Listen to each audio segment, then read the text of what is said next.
hometown hero, Dr. Ben Carson.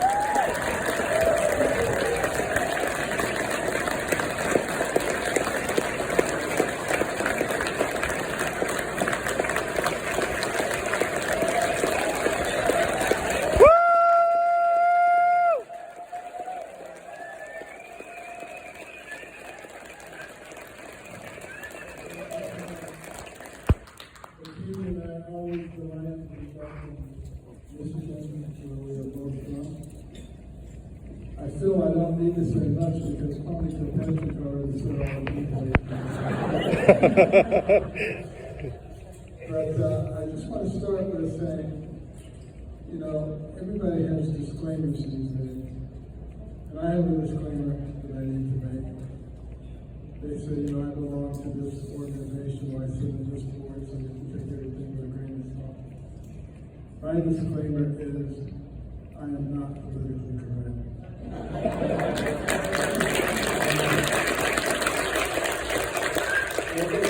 I intentionally try to insult people, because I know it.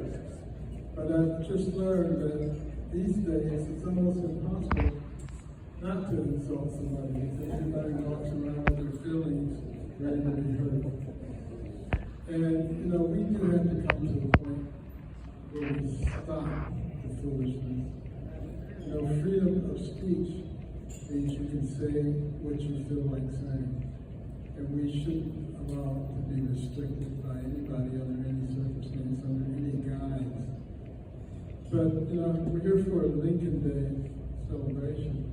When we think about Abraham Lincoln, what do we think about? Frequently we think about the Civil War. We think about the man who ended slavery in this country. And slavery is used as a conduit to beat people, to create guilt, to create feelings of anxiety and victimhood. But I gotta tell you a secret. Every civilization that's ever existed has had to deal with slavery.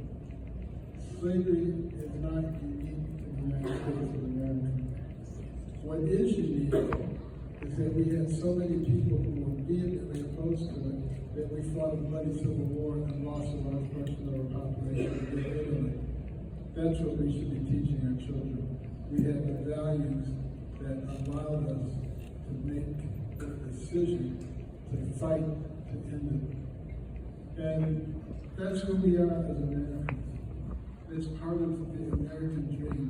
Have you ever started thinking about the fact that America is the only nation that has a dream? There's no French dream. There's no Canadian dream. The Canadians thought they had one until recently, but we're the only. That's good. And people want to come here from every part of the world, even though we have people who denigrate our nation, say we're systemically racist, we're unfair to people with this and that and the other. If we were all those things, why would everybody be trying to come here? So, you know, that's just basically gaslighting. But what's happening to that dream for so many people? Young people losing the dream of being able to own a house because the interest rates have gone so high and the prices are now coming down and people are now moving to make other houses available. There's a whole series of things that are caused by policies that have emerged over the last 3 to 4 years that have really changed the complexion of our country. But there are a lot of people who put a lot of effort into giving us the kind of country that we have, that has a dream. The founders of our nation were very studious individuals. And they studied every civilization and every government that ever existed in the world. They were eclectics. They took the good stuff and they left the bad stuff out. They were going to give us the kind of government that everyone dreamed of. One that remained free and one that considered the opinions of the people.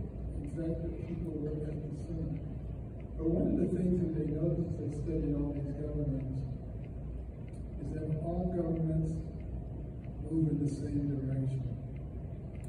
They grow, they infiltrate, and they dominate. And they wanted to give us something that would keep that from happening in our country. And they worked extremely hard, and there was a lot of bickering and fighting. And in the last Constitutional Convention in Philadelphia, the whole thing just about broke down. They were all going to call it quits and go their own way. And then the elder statesman, 81-year-old Benjamin Franklin, got up and said, "Gentlemen, stop.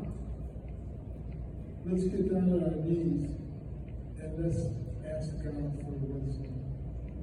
And they knelt down and they prayed and they got up and they put together the Constitution of the United States, which I believe is a God-inspired document.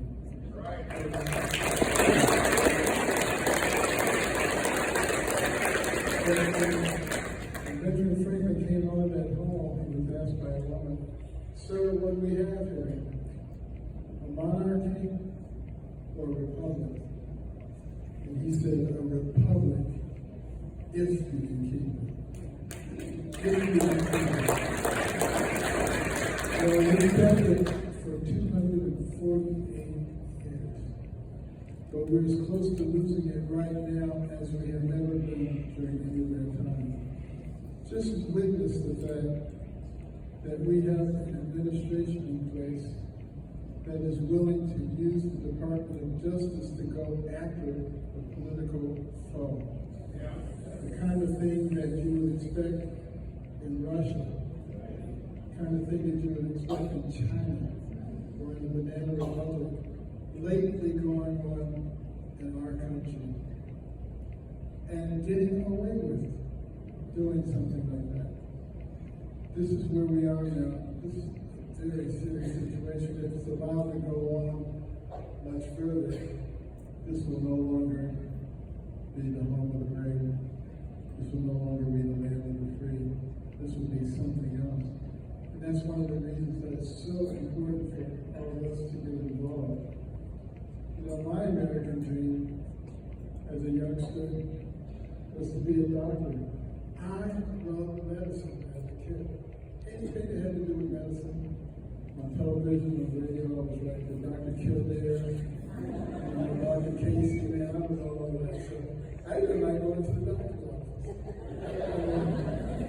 And I would gladly have a shot just so I could smell the alcohol. But maybe not a COVID shot.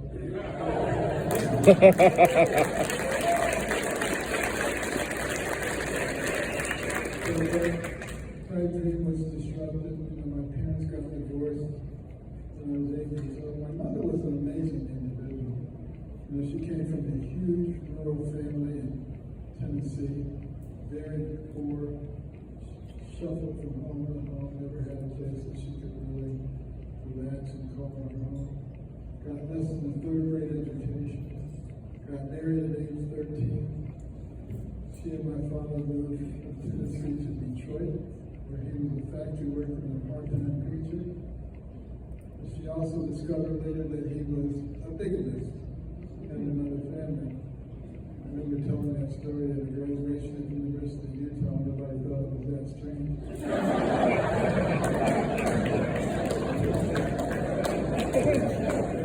But seriously, that was strange. And that resulted in the divorce, and we were shuffled from place to place. But finally, some relatives in Boston took us in. Typical tenement, large multi-family dwelling, wardrobe windows and doors, sirens and gangs, rats and roaches, murders. Both of my favorite cousins were killed. That was the kind of environment that it was. But my mother worked extremely hard as a domestic, cleaning other people's houses, leaving at 5 in the morning, getting back at midnight, because she didn't like the idea of welfare. And after a couple of years, we were able to move back to Detroit, still in a multi-family dwelling, still in the dilapidated areas. But, and I was a terrible student. Probably the worst student you've ever seen. Everybody called me names, they called me dummy. But I did have a mechanism of revenge. I was very good at one thing. That was getting other people kicked out of class. I would study my classmates, figure out what made them really, really angry. And then I would just irritate them until they were about to explode. But I would never push the last button and make them explode until the teachers realized. Then I would do it, they would explode, the teacher would kick them out, and I would say, yeah. I'd be the only one who didn't learn anything that day. But there was this one girl in class, and some of you know this girl, some of you were this girl, this goody two-shoes. Everything perfect, Christine, made everybody else look like a total jerk. I said, it would be great to get her kicked out. There was only one problem. She was cool, calm, collected. We could not get under her skin. But I was persistent. And I finally figured out what made her angry. And I'll tell you, the steam was coming out of her ears. And fortunately, she was sitting right in front of me in class. And I started irritating her, and she was about to explode. But I didn't push the last button. I waited till the teacher came, and then I pushed the last button. But she didn't explode. She just quietly turned around and said, "You and me on the playground every day."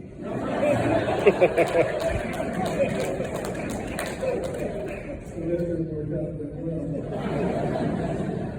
I did start messing with people. But my mother was the only one who really believed in me. She was always saying, "Benjamin, you're much too smart to be getting grades like that and bringing them home." I brought them home anyway, but she was always encouraging. And she didn't know what to do. She prayed for wisdom. And you'll notice the theme of prayer a lot in my life. She prayed for wisdom. And God gave her the wisdom. That is to make us read and stop looking at television so much.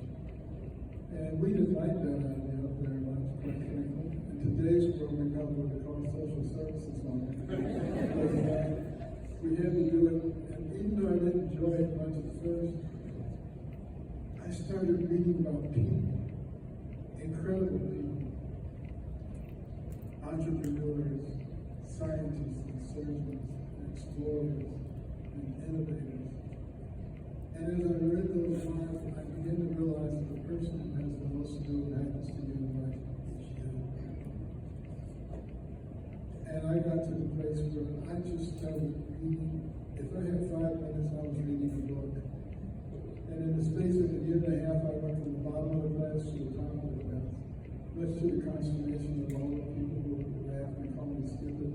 Kids were now coming to me saying, Benny, how do you work this problem? And I would say, sit at my feet, don't score I swear.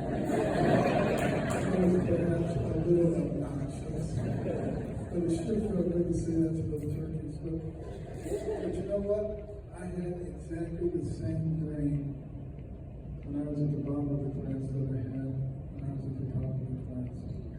And what does that tell you about human potential and the human brain? You know, the brain starts to develop at conception. Millions of neurons every day. They run billions of neurons every day. That's why when a baby is born, that brain is still developing very rapidly. That's why a newborn baby sleeps 20 to 22 hours a day. That brain continues to develop until the mid to late 20s. Some people are never fully developed. But I want you to think about something.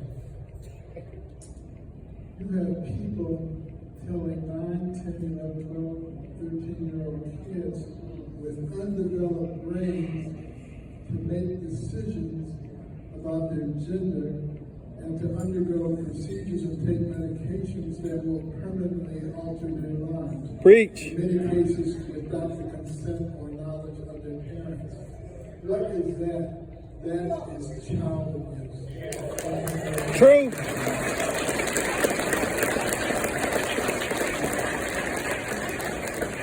And we have a duty to protect those children.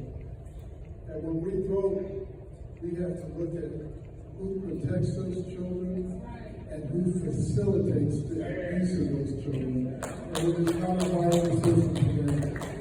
And, unfortunately, Kamala, what does she advocate? Think about it. Medical assistance for people who don't belong here, who will float the Medicare and Medicaid rosters, cost us an incredible amount of money. Education for people who shouldn't be here, costing tremendous amounts of money.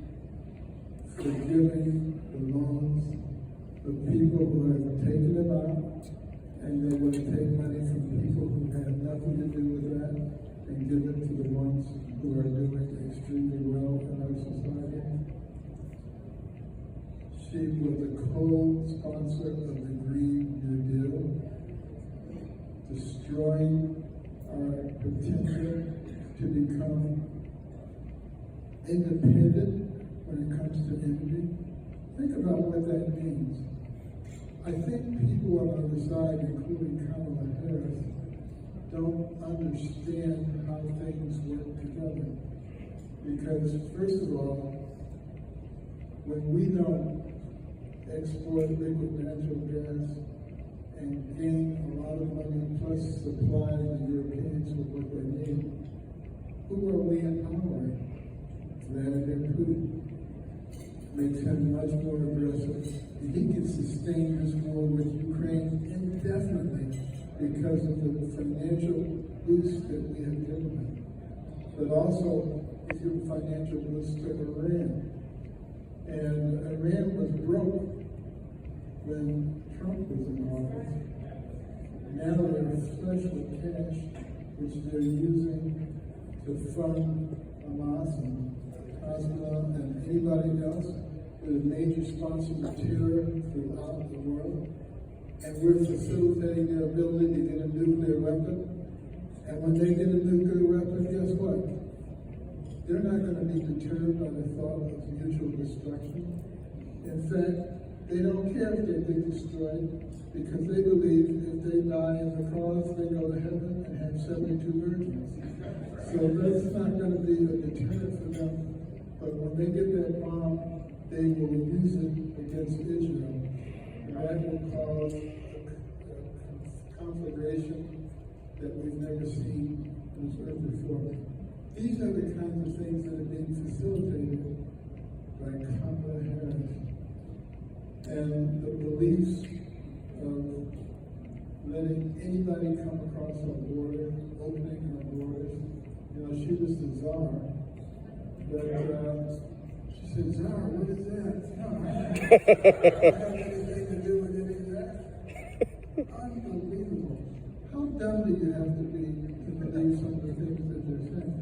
But I'll tell you something, if you know your history, before nations become socialist or communist nations, they dumb down the population. And don't you know that population? You ever look at some of those men on the street interviews? And they ask people the simplest questions. Who won the Civil War? They have no idea what you're talking about. And you talk to the kids about socialism, they don't know socialism, and they think it's being familiar with social media. They don't know what you're talking about. And that, of course, is having a terrible impact on us. And, she is always talking about how we're being unfair to the people, the Palestinians, Hamas. Who started this? Hamas. Who started it? And who killed innocent children and families and just slaughtered people? And then expected nothing to be done about it. Think about this. What if somebody came into your house, slaughtered your children and your spouse, and promised that there would be more such incidents in the future, what would be your response? Would you say, well, it's okay, and just clear them out and leave them alone? Maybe everybody will be happy and see things like that. I don't think that would be your response. And that's why we have a brain, so we can use it to analyze the situation and see what needs to be done. Kamala doesn't do that. When she was the district attorney in San Francisco, she advocated letting repeat offenders out of jail, allowing people